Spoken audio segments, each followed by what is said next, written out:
नमस्कार सर्वांना। तर आजचा व्हिडिओ बनवण्याचं कारण म्हणजे मला गावाकडून असा रानमेवा आलेला आहे, एकदम मस्त घरचा रानमेवा आलेला आहे। त्यामुळे मी एकदम खुश झालेले आहे। याच्यामध्ये माझ्या आईने शेवळे दिलेले आहेत, याच्यामध्ये शेंगा दिलेले आहेत, आपल्या भुईमुगच्या शेंगा दिलेले आहेत। तर एवढ्या छान आहेत की अशा एकदम कुरकुरी खुसखुशीत अशा उन्हात वाळवून दिलेले आहेत। आणि ह्याच्यामध्ये एक शेंग फुलली तर कमीत कमी त्यात 4 ते 5 बी आहेत। आणि त्या गावच्या शेंगा खायला एकदम टेस्ट लागते। आणि माझा मेन म्हणजे मसाला संपला होता, तर माझ्या आईनं हा वर्षभर टिकणारा असा मसाला दिलेला आहे।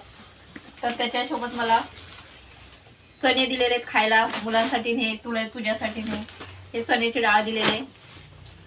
आणि हे आहेत ना काळं हुलगं माहिती आहेत का तुम्हाला? तर आमच्या साईडला ह्याला हुलगं म्हणतात, इकडं सिटीमध्ये याला काळं पावटं म्हणतात।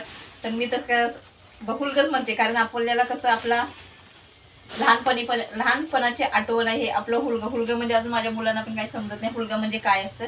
त्यावेळी मी सांगते हे काळं पावटं खायला छान असतात, त्याची डाळ करून खातात। आणि हा मसाला घेण्यासाठी माझ्या आईने एवढं मला सामान पाठवलं, हे वर्षभर सामान जाणार आहे। तर तुमची आई काय तुमच्यासाठी पाठवते नक्की कमेंट करून सांगा। आणि जाता जाता आपल्या चॅनल एक सामान आवडलं तर सबस्क्राईब करा आणि कमेंट करून सांगा। चला बाय बाय।